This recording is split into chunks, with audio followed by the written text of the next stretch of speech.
বাঘ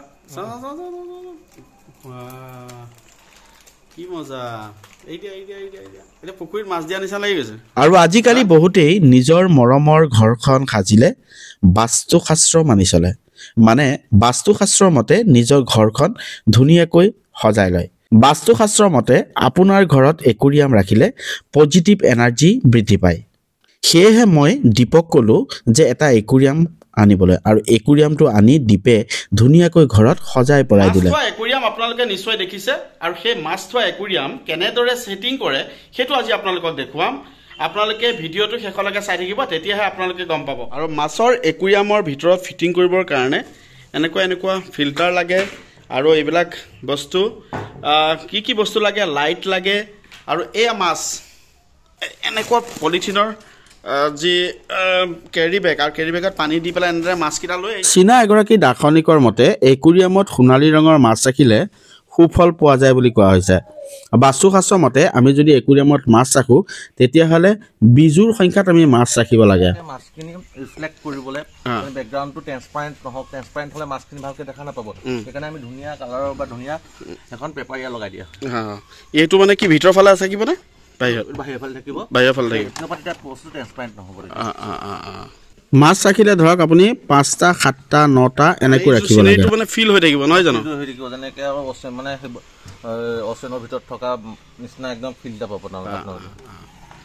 আৰু এনেদৰে কেনেদৰে মানে আজি এইটো বস্তুটো ফিটিং কৰে ফাৰ্ষ্ট টু লাষ্ট মই ভাবিছোঁ দেখুৱাম, লাষ্টলৈকে আমি দেখুৱাই দিম।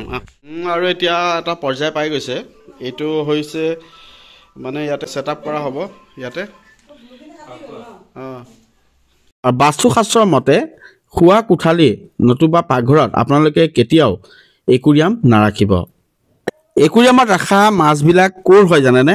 ক'ৰ পৰা আনে বাৰু সেইবিলাক মাছ, আৰু কলিকতাই কি লেভেলত ব্যৱসায় কৰি আছে সেইখিনি আজি আপোনালোকক ক'ম। সাগৰ মাছ নহয় জানো? এটা সাগৰ মাছ হয়, এইটো মেনমেড ফিছ হয়। এইবিলাক অৰ্ণামেণ্টেল ফিছ বুলি কয়। গ'ল্ড ফিছ, তাৰপিছত মিল্কি কাৰ্প, তেনেকৈ আমাৰ বহুত ধৰণৰ ব্ৰিডৰ ফিছ আছে। এইটো অৰ্ণামেণ্টেল ফিছ বুলি কয়। এইটো ফৰ একুৰিয়ামছৰ কাৰণে বনোৱা হয়। মোক কি ফিছ দিয়া হৈছে এতিয়া? গ'ল্ড ফিছ, অৰেণ্ডা ৰেড কেপ আছে, তাৰপিছত আপোনাৰ কালাৰ টেট্ৰা আছে, কালাৰ গ্ল' টেট্ৰা আছে, এইখিনি। আৰু এটা মাছ অহা নাই নেকি? এটা মাছ অহা নাই, এইটো মিল্কি কাৰ্প বুলি কয়। সেইটো আনিব লাগিব। আৰু বাকী এইকেইটা অলপ দেখুৱাই দিয়া আকৌ। এইটো হয় ৱাটাৰ ফিল্টাৰ কৰিবলৈ, যেনে আমি যে পটক মানে সোনকালে যে পানীখিনি যে আমাৰ চেঞ্জ কৰি থাকিব নালাগে, তাৰ কাৰণে আমাৰ ফিল্টাৰ দিয়া হৈছে। সেইটো কাম কি কৰে মানে? পানীটো ফিল্টাৰ কৰি ৰাখে, পানীটো মানে চাফা কৰি ৰাখে। আৰু এই বস্তুটো পানী চাফা কৰিবৰ কাৰণে দিয়া হ'ব। আৰু তাৰ ভিতৰত আৰু কি দিয়া হ'ব দেখুৱাই দিয়া। তাৰপিছত এইটো ড্ৰি ফুড বুলি কয়। এইটো আলমণ্ড গছৰ থাকে। সেইটো বহুত দিন উতলাই মেলি বহুত দিন পানীত ৰখাৰ পিছত এইটো এনেকৈ বনোৱা হয়, মানে যে মাছৰ মানে কোনো ক্ষতি নহয়। এইটো ক'ৰ পৰা আনে? চব কলিকতাৰ পৰা। আৰু কলিকতাৰ চব কেনেকুৱা ব্যৱসায় কৰি আছে কলিকতাত। আৰু এই কলিকতাৰ পৰা এনেকুৱা যি একুৰিয়ামৰ ভিতৰত থবলৈ আৰ্টিফিচিয়েল নহয় জানো? আৰ্টিফিচিয়েল নহয়, ৰিয়েল গছৰ মানে এটা মূঢ়া, আৰু সেইটোৱে মানে একুৰিয়ামৰ ভিতৰত সোমোৱাই দিয়া হ'ব। আৰু কি দিবা? আৰু আমি মাছখিনি ৰাতি ধুনীয়াকৈ দেখিবৰ কাৰণে লাইট দিয়া হ'ব। লাইটৰ ব্যৱস্থা থাকিব। আৰু কি থাকিব? আৰু তেনেকৈ আৰু কি দিছে, কিপ থাকিব, ওপৰত ডেক'ৰেশ্যন ৰাখিবলৈ এনেকুৱা কিপ থাকিব। আৰু ইয়াত কি দিছা এতিয়া? আৰু অলপ আমি এতিয়া ব্লেক ষ্টেন দিয়া হৈছে। ব্লেক ষ্টেনৰ ওপৰত আমি ধুনীয়াকৈ অলপ কালাৰফুল ষ্ট'ন দি পেলাই অলপ ডেক'ৰেটিভ বনাই দিছোঁ একুৰিয়ামটো, দেখিবলৈ যে আৰু ধুনীয়া হওক। ষ্ট'নটো কালাৰফুল দিয়া হৈছে ন? ষ্ট'ন আমি দিয়া। এইটো মানে কিহৰ ক'ৰ পৰা অনা? এইটো চব কলিকতাৰ পৰা আহে। কলিকতাৰ পৰা আহে। আৰু চেণ্টটো ক'ৰ পৰা আহে? চেণ্টটো চব কলিকতাৰ। এতিয়া ভাবক আপুনি কলিকতাই কি লেভেলত ব্যৱসায় কৰি আছে। এই সৰু সৰু বস্তুবোৰৰ মাছ, একুৰিয়াম আৰু যি বস্তু লাগে সেই সকলো বস্তুৰ কলিকতাই যোগান ধৰি আছে। গতিকে ভাবক কলিকতা কিমান ডাঙৰ ব্যৱসায় কৰি আছে। একুৰিয়াম ৰাখিলে আপুনি সদায় ড্ৰয়িং ৰুমৰ উত্তৰ পূব বা দক্ষিণ পূব কোণত নতুবা উত্তৰ দিশত আপুনি ৰাখিবলৈ চেষ্টা কৰিব। এইটো নৰ্মেল পানী দিয়া হয়নে? কুঁৱাৰ পানী। এইটো একুৱাগাৰ্ড বুলি কোনো কথা নাই না?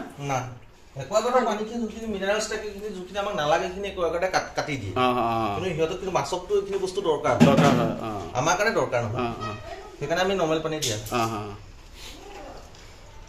প্ৰচেছটো গোটেইটো আপোনালোকক দেখুৱাই আছো ধৰিব পাইছে নিজৰ ঘৰতো বনাব পাৰে ন কিন্তু অকণমান আৰু টেকনিক আছে নিজে বনালে এওঁলোকে বনোৱাটোৰ নিচিনা আপোনালোকে বনাব নোৱাৰিব কমপ্লিট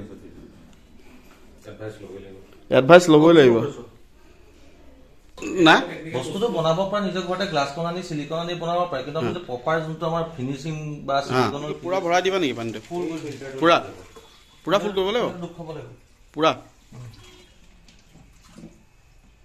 মানে সেই ফিল্টাৰটো দুখ খাব লাগিব না এনে পানীটো চেঞ্জ কৰি থাকিব লাগে নেকি পানীটো তেনেকৈ চেঞ্জ কৰি দিব লাগে আপুনি সপ্তাহত বা 2 সপ্তাহমানৰ পিছত 1/3 পানী চেঞ্জ কৰিলে হ'ল চেঞ্জ কৰি পেলাই নতুন পানী দি দিব মানে 2 সপ্তাহৰ মূৰত 2 সপ্তাহ বা 1 সপ্তাহৰ 1/3 মানে ইয়াৰ পৰা 3 ভাগৰ এভাগ কি ক'লা কথাখিনি আগৰ পৰা কোৱা নতুন মাছ যদি আপুনি আনিলে সদায় এনেকৈ পিপিটো পানীটোৰ ওপৰত থৈ ল'ব কাৰণ পিপিটো আৰু ভিতৰত থকা পানীখিনি টেম্পাৰেচাৰটো বেলেগ থাকে আৰু ইয়াৰ পানী টেম্পাৰেচাৰটো বেলেগ থাকে টেম্পাৰেচাৰটো এডজাষ্ট কৰি ল'ব লাগে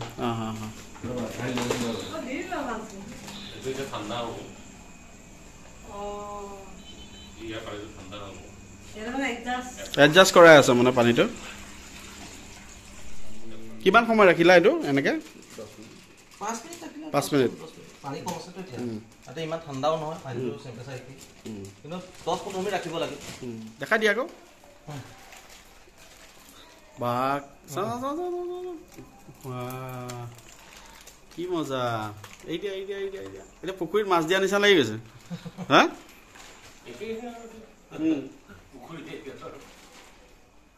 আৰু এনেকৈ ৰেডি হৈ গ'ল আমাৰ একুৰিয়াম আৰু একুৰিয়ামটো কেনেকুৱা লাগিছে আপোনালোকে কমেণ্ট কৰি জনাবচোন